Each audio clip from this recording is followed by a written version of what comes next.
인터스텔라나 스타워즈 같은 영화에서부터 원자력 발전이나 GPS 같은 기술에 이르기까지 상대로는 20세기 가장 위대한 지적 성취였을 뿐만 아니라 이미 우리 삶 속에 아주 깊숙이 들어와 있습니다. 하지만 여전히 상대로는 뭔가 흥미롭기는 하지만 잘 느껴지지 않는 마치 다른 세상 이야기인 것 같습니다.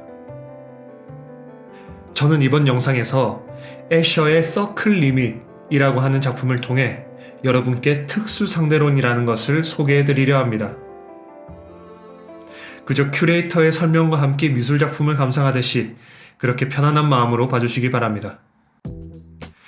이 서클 리밋이라는 작품에는 여러 가지 버전이 있습니다. 이것은 1960년에 그려진 네 번째 버전인데요. 여러분은 이 그림에서 악마를 먼저 보셨나요? 아니면 천사를 먼저 보셨나요?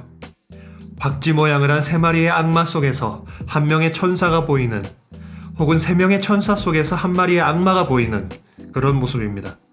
또한 그 모양이 끊임없이 반복되고 있기는 하지만 가장자리로 갈수록 크기가 점점 더 작아지는 모양이군요. 이 그림과 특수 상대론이 무슨 관련이 있을까요?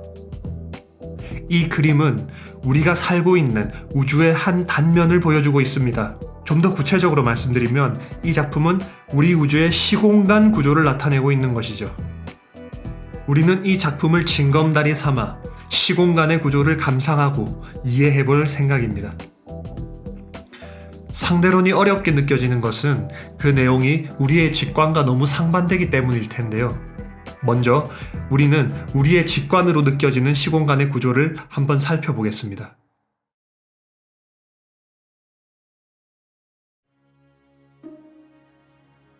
빛의 속도는 유한합니다. 빛은 지구에서 달까지 닿는데 약 1.3초 정도가 걸리죠. 지금 보시는 지구와 달의 크기, 그리고 서로 간의 거리는 실제 스케일과 정확히 일치합니다. 우리가 보는 달은 약 1.3초 전의 달인 것이죠. 시간과 공간의 좌표에 이 빛의 이동 경로를 표시하면 이렇게 그려지겠죠. 1초 만에 30만 킬로미터를 간다는 것은 이렇게 시공간 좌표에서 직선으로 표현됩니다. 그럼 이 네 마리의 박쥐는 시공간 좌표에서 어떻게 표시될까요?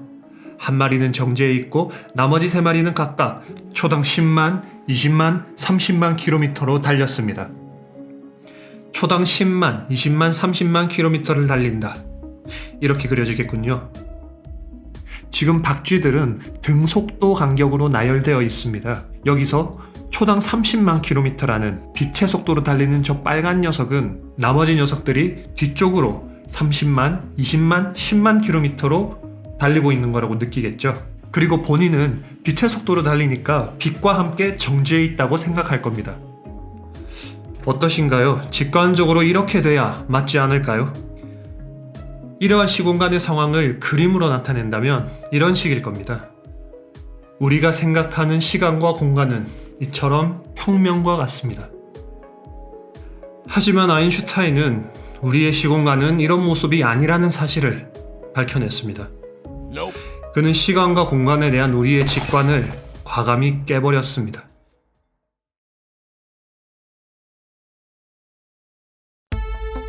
우리는 초당 10만 킬로라는 일정한 속도 간격이 이렇게 나타내질 거라고 직관적으로 생각했었죠.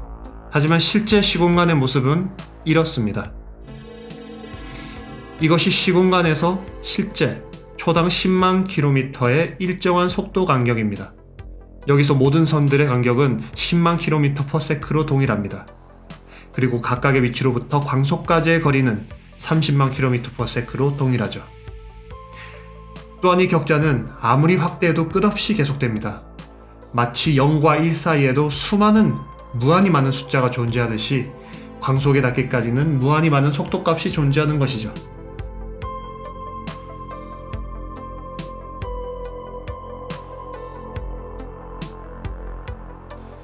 이러한 구조가 작품 속에 담겨 있는 것입니다.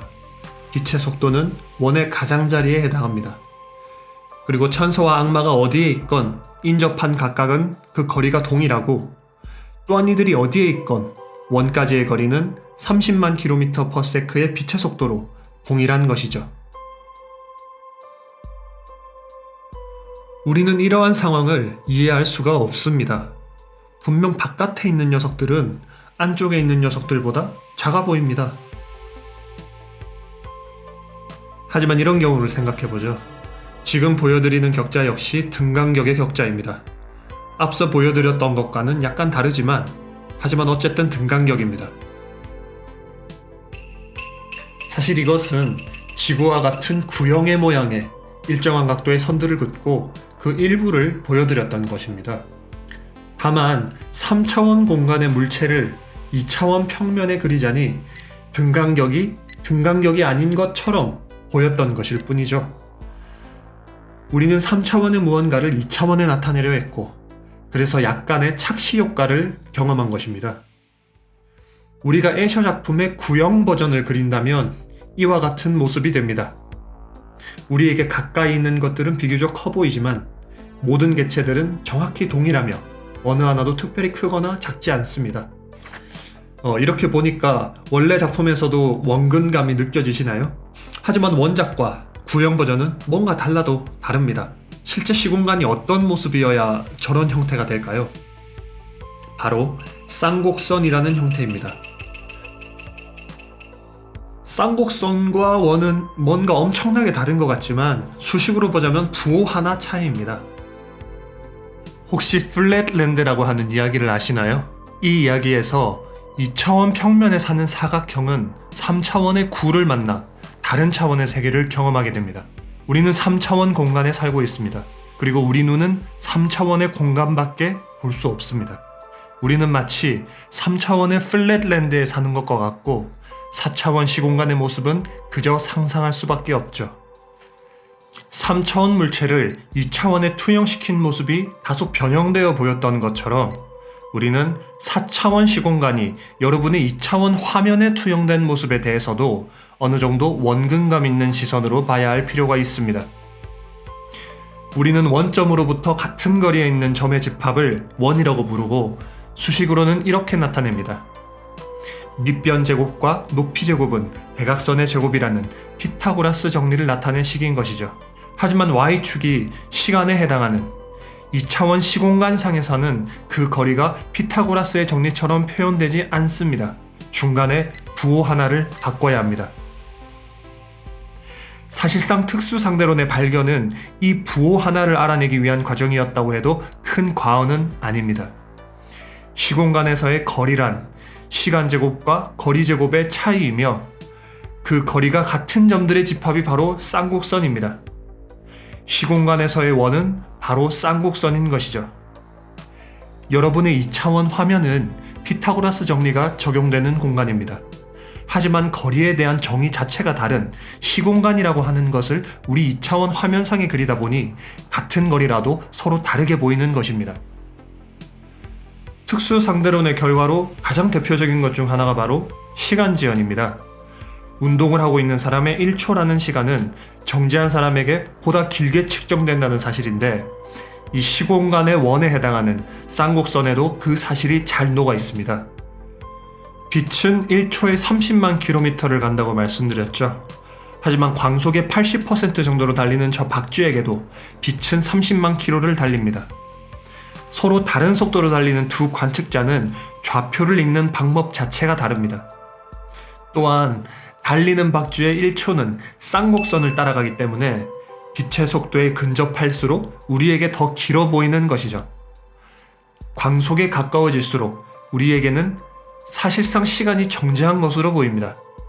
영화 인터스텔라에서는 중력에 의한, 즉 일반 상대론에 의한 시간지연을 다루었지만 특수상대론만을 고려하더라도 시간지연은 물리적으로 가능한 이야기입니다. 그럼 이제 실제 시공간 속에서 등속도 간격이라고 하는 것이 왜 저렇게 그려졌는지를 확인해 볼 차례입니다. 사실 보다 엄밀한 설명을 하자면 영상이 너무 복잡해지고 감상이 아니라 학습의 영역으로 넘어가다 보니 다소 개념적으로 설명을 드리겠습니다. 먼저 앞서 보셨던 원의 경우에서 같은 각도로 등분한다는 것이 무엇인지 잠시 생각해보죠. 만약 우리가 붉은색으로 표시된 이런 각도로 원을 등분하려면 어떻게 해야 할까요? 우리는 반지름과 각도가 바라보고 있는 변의 비율을 일정하게 유지하면서 인접한 삼각형을 계속 그려나가면 됩니다. 원의 경우에는 우리가 볼 때 반지름이 항상 일정하기 때문에 같은 각도라고 하는 것 또한 항상 같은 각도로 보입니다. 쌍곡선에서도 마찬가지 규칙으로 하면 됩니다. 같은 각도, 동일한 각도라고 하는 것은 쌍곡선까지의 거리와 각도가 마주한 변의 비율이 같다는 뜻이죠. 다만 쌍곡선의 반지름이라고 하는 것이 우리 2차원 평면에서 볼 때 항상 일정하지 않다 보니 일정한 각도로 등분한다고 해도 그 각각의 각도의 크기는 다소 달라 보이게 되는 것입니다. 우리는 이러한 각도를 끊임없이 이어나갈 수 있습니다. 하지만 이렇게 이어나가도 결코 빛의 속도에는 도달할 수 없는 것이죠. 같은 각도로 등분한 이 간격이 바로 등속도 간격입니다. 우리는 1초라고 하는 시간이 모두에게 절대적으로 동일하고 거리라고 하는 건 역시 모두가 동일하게 측정하기 때문에 등속도 간격이 이렇게 나타내질 거라고 예상한 것이죠. 하지만 특수 상대로는 그러한 시간과 공간의 개념을 수정하여 등속도 간격이 실제로는 이렇게 생겼음을 증명해내었습니다. 작품의 모습은 가장 가까이에 있는 박쥐를 기준으로 1초에 해당하는 지점에 형성된 단면의 모습을 보여준 것입니다. 모든 박쥐는 동일한 박쥐이지만 멀어질수록, 그러니까 속도가 빨라질수록 그 크기가 상대적으로 작아 보이는 것이죠. 작품상에서 또한 특수상대론에서 빼놓을 수 없는 사항이 바로 이 모든 각각의 천사나 박쥐들이 서로 동일하다는 것입니다. 즉, 본인이 이 그림상에서 정확히 어느 위치에 있는지 알 수 없다는 것이죠. 앞에서 보셨던 구형의 경우에도 우리는 어떤 개체도 그 절대적인 위치를 특정할 수 없습니다. 우리가 이 구조를 돌려서 보면 일정 각도마다 겹치기 때문에 어느 것이 위이고 어느 것이 아래인지 알 수 없다는 것이죠. 이와 같은 대칭성이 우리 시공간에도 존재합니다. 만약 우리가 볼 때 정지해 있는, 즉 가장 커 보이는 박쥐 한 마리가 빛의 속도에 도달하기 위해 끊임없이 가속한다면 어떻게 될까요? 아마 본인이 볼 때는 다른 모든 우주가 자기 뒤쪽으로 간다고 생각할 겁니다. 우리의 시공간 좌표에서 본다면 이런 그림이 되겠죠. 한참을 가속하다 멈추어 서도 처음 상황과 아무것도 다르지 않습니다. 그럼 처음에, 그러니까 본인이 정지해 있다고 생각했던 그때는 정말로 정지한 상태였던 것일까요? 그 사실을 알 수 없다는 것이 특수상대론이 전제하는 가장 중요한 원리입니다. 이 사실은 막연한 이론만이 아닙니다. 우리가 평화로이 방 안에 누워 있을 때 본인은 정지해 있다고 생각하시나요? 우리 지구는 태양을 중심으로 초당 30km를 이동합니다. 또한 태양은 우리 은하계를 중심으로 초당 200km를 이동하죠. 우리 은하계 또한 안드로메다를 향해 초당 110km를 이동합니다. 45억 년 뒤엔 우리 은하는 안드로메다 은하와 서로 충돌하게 되는 것이죠. 아마 우리 우주 전체가 무언가를 기준으로 광속의 99.99%로 운동하고 있을 수도 있습니다. 우리는 우리 은하와 안드로메다 은하 사이의 상대적인 속도는 알 수 있지만 전체 시스템이 어떤 속도로 이동하고 있는지는 알 수 없습니다. 절대적인 속도, 즉 작품에서의 절대적 위치를 알 수 없다는 것이 우리 물리법칙 속에 내재되어 있는 것이죠.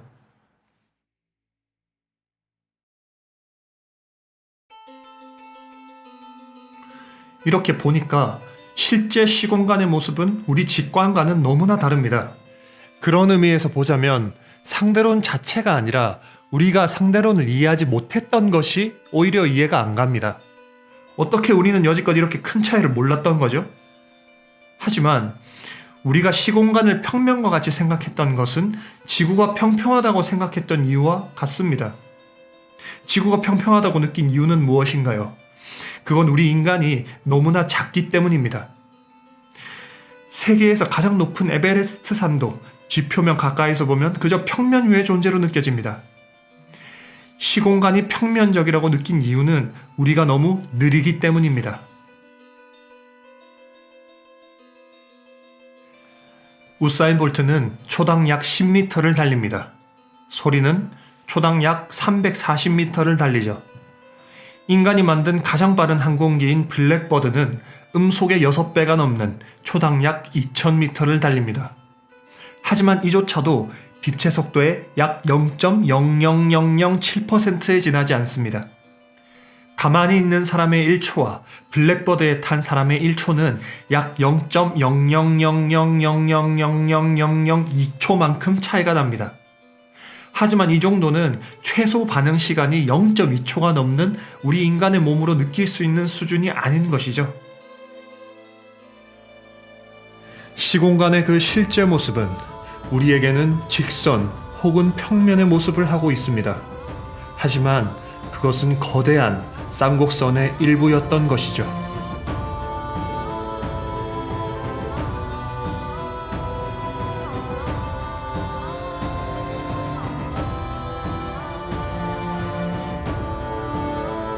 (16세기) 초 인류는 최초로 세계 일주를 해내면서 지구가 둥글다는 것을 확증했습니다. 이는 인류에게 큰 지적 충격과 또한 도약을 함께 안겨주었습니다.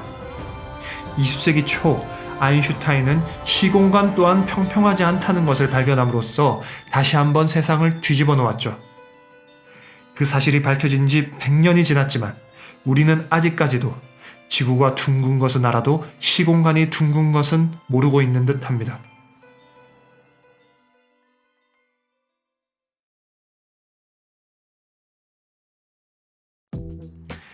기본적인 가정과 실험을 통해 엄밀하게 유도한 것이 아니라 결과를 소개하고 작품을 감상, 해석하는 방식으로 말씀드리다 보니 다소 엄밀하지 못한 부분도 있었고 여러모로 다소 미진한 부분들도 많았던 것 같습니다.